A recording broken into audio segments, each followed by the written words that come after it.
Halo everyone, selamat datang kembali di channel Raja Artan. Pada video ini kita melanjutkan pembahasan kita mengenai API pada Laravel Lumen.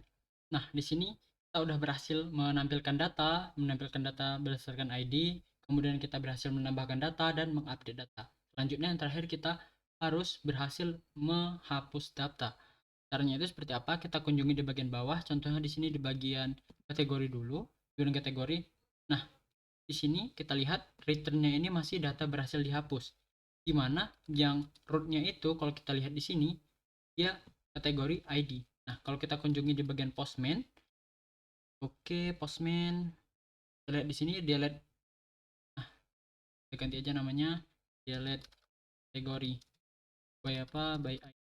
Oke. Nah, kalau kita lihat di sini kita send, maka akan tampil itu. Oh, salah teman-teman. Nah, di sini kita API dulu. Oke, selanjutnya data berhasil dihapus, tapi nggak terjadi apa-apa, hanya saja kita belum mengaturnya teman ini. Oke, kita masuk ke bagian kategori controller. Seperti biasa, kita harus tampung ini.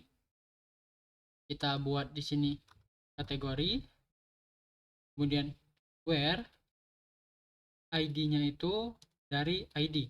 Nah, ini kita ganti ID. Oke, kita tangkap ID-nya, kemudian kita apain? Kita delete teman-teman. Oke, seperti itu. Jadi kalau udah dijalankan seperti ini, maka data itu sudah berhasil dihapus. Nah, kalau nggak percaya, kita coba aja di sini di bagian sini. Oke, kita send. Data berhasil dihapus seperti ini. Nah, tapi dia juga berhasil dihapus dalam database. Jadi kalau kita kunjungin yang satu seperti ini, maka itu udah nggak ada. Tapi kalau kita kunjungin dua, dia itu ada. Kalau kita hapus di sini 10, nomor 10. Nah, kalau kita kunjungin lagi yang di bagian sini, yang ID-nya 10, itu nggak ada. Artinya, kita sudah berhasil menghapus data ya teman-teman. Sangat gampang bukan teman-teman? Nah, selanjutnya di bagian kategori sudah, kemudian di bagian customer. Oke, kita kunjungi lagi di bagian bawah. Nah, di sini tidak jadi apa-apa.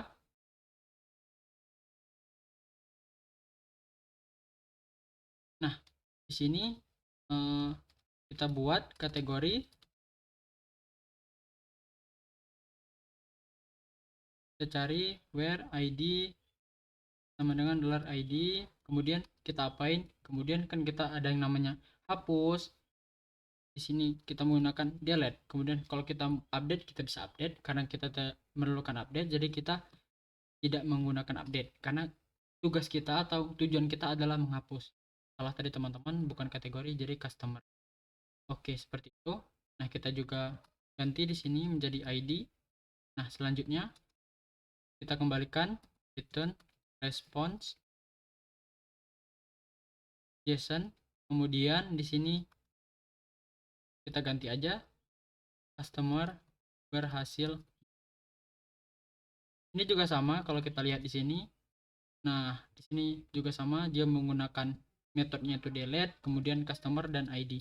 Jadi kalau kita kunjungin di sini bagian delete customer, nah kalau kita lihat di sini ini tidak akan terjadi karena kita belum menambahkan API di depan.